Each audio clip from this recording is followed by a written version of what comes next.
Welcome to Sales is Not a Dirty Word, the podcast that shows you how to convert 8 out of 10 sales conversations without acting like a douchebag. I'm your host, innovative sales coach, Aleasha Bahr, the creator of the Black Sheep Sales Method. Because if it's a fit, it's a fact, and there's no selling involved. If you're a service provider selling your own service and you're ready to sell differently than the mainstream status quo and win more sales without pressure, pitching, or pretending to be someone else, then this is for you. If you want to know more about the Black Sheep Sales Method, then go to aleashabahr.com. Okay, so today's episode is about this hairy in-between in business where you're doing really well, and so you're thinking about scaling and bringing on a team, right? And so this is definitely coming from some client conversations I'm having who have sales teams that they're building out. And so a lot of times the thought is, oh, I have an offer, people are buying it, I'm starting to fill up, I'm almost sold out, I need to bring on a team, right? However, if you bring on a team in anticipation of growth, you feel pressure to sell more in order to make payroll. And that is a bad spot to be in. And it's a spot that I've seen many times because all of a sudden there's this desperation coming through in your sales that prospects can feel. And you also start taking on nightmare clients while you're trying to train a team to be able to handle all of this client onboarding and management and whatever, and you're building out SOPs so it makes it easier and more streamlined to manage people and for them to do their job. And it's a lot happening at one time. And also, your profits go down because you have a team that you have to pay. Each sale has less profit. Now, you might increase the price of your offer as you bring on this team. However, there's pressure for more sales and you're scared because you've never sold it at this new price point, right? So, to talk this through, because you don't want to be overwhelmed and like crippled and unable to fulfill either, right? Usually, if you're selling a bunch and people are buying, you want to think about increasing your prices first before bringing on a team. Because a lot of times, the reason that something's selling so well is it's just the right price point or it's cheap enough that people can buy it. So a lot of times people will say, oh, I don't have a sales problem, right? But they're actually just selling it so inexpensively that they don't need a strategy to communicate the value of it so that somebody buys it. And when you increase your prices, you are going to need a sales strategy that communicates the value. So it can be a little scary in that in-between phase, like, oh, why aren't people buying it now? Because I'm selling it the same way I always have. It's just a different price. So this is a step that a lot of people miss, or maybe they don't even realize that they're underpriced, or they've heard they're underpriced, and so they just increase it, but then it doesn't sell, and they're like, oh, well, it wasn't underpriced. No, you just actually have to have a strategy around the communication of it for your audience in a way that lets them know what they're going to get out of the result of the solution that you're selling. And a lot of people just don't have that defined, especially if they are selling their own offer. If they're an expert who's selling and fulfilling, then they're getting into the weeds with people and forgetting about the result of all the deliverables that they have, and instead just talking about all the deliverables included, which people don't want, right? They don't want reports. They don't want meetings. They don't want software. They want the results of all of those things. You have somebody to contact 24/7, so you're never stuck in a challenge and unable to solve it, right? You want to have these reports so that you know your money is being spent well and you know what's happening next and the results that we expect to see from it. So, a lot of people don't naturally communicate their offer that way, especially when they're the offer owner, right? So, instead, what's going to make this transition into scaling much easier is to increase the price point of your offer before you hire on anyone. And if you find that you're not able to sell it the same, then you need to bring on a sales strategist of some kind or a messaging expert or somebody like that to help you with that process and strategy. A lot of times there's things that need to be added before the phone call, like the educational elements, because you cannot sell and educate in the same call.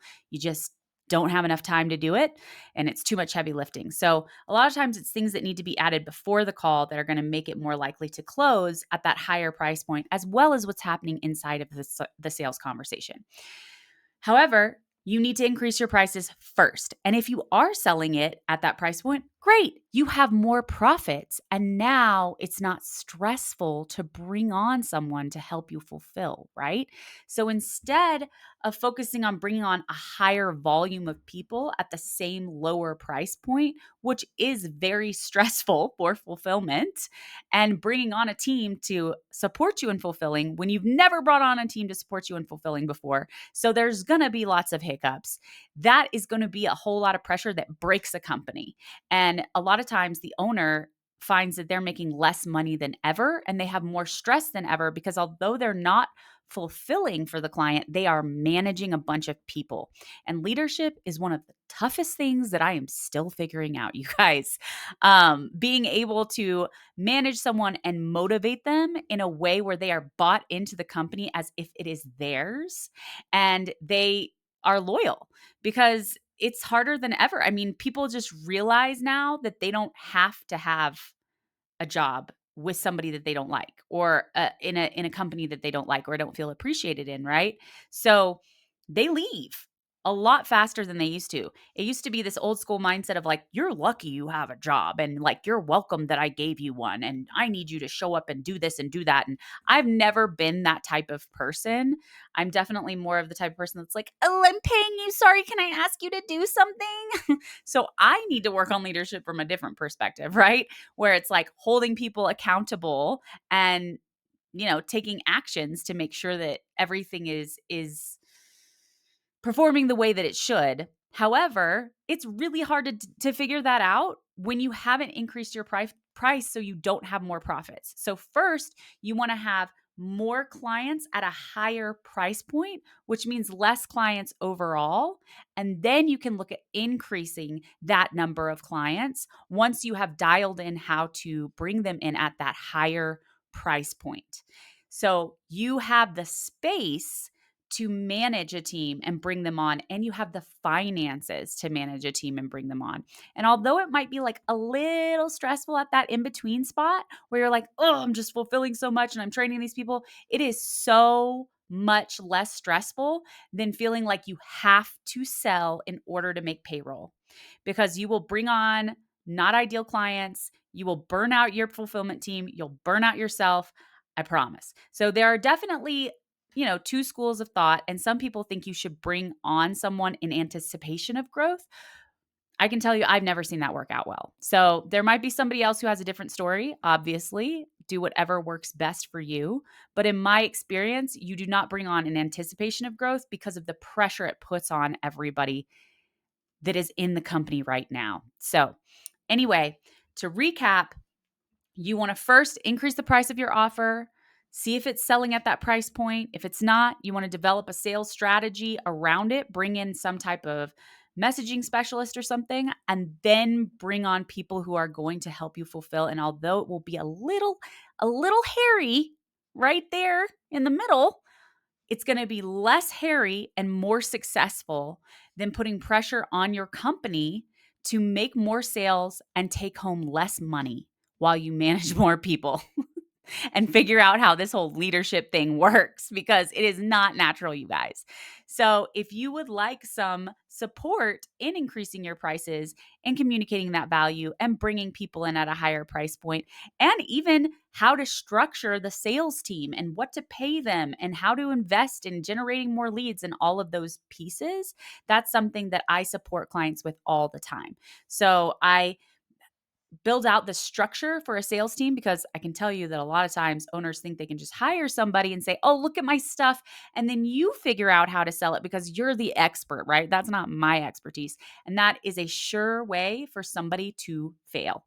So I can come in and set up the infrastructure that's going to allow a salesperson to sell from day one, because they are not going to be able to sell the way the offer owner sells. A lot of times they're like, watch my calls, but The offer owner has so much experience and knowledge from years of doing this that the salesperson's not going to have, and nor do they need to have in order to effectively bring on someone. It's actually probably hurting the owner's sales more than they realize, that they're bringing in all of that extra context that's unneeded. Sometimes it's the reason that they're selling, because your buyer's just like, oh, well, you clearly know what you're doing. So, I'm going to trust you. And the salesperson isn't going to have that tool, right? They're not going to seem like, oh, well, you just know what you're doing, so I'm going to trust you. They're also not the person who's fulfilling. So the person buying can't feel that same kind of confidence when they meet the owner and are like, oh, I love your vibe and I feel like you're going to take care of me, which is a lot of time how owners are so successful. So if you want to put in a process that is going to be more successful for the salesperson the first call they take, like they are going to close that first call, that is what I do. And I would book a sales level up call, which is listed in the show notes. And if you found this helpful or know somebody else who's in this hairy in between position, please, please like, review, and share it. I'm trying to get this message out to more people, and I would love to save people from the pain of that added pressure and that added payroll that I've seen so many times that trips companies up for literally years. So anyway, thank you so much for listening, and until next time.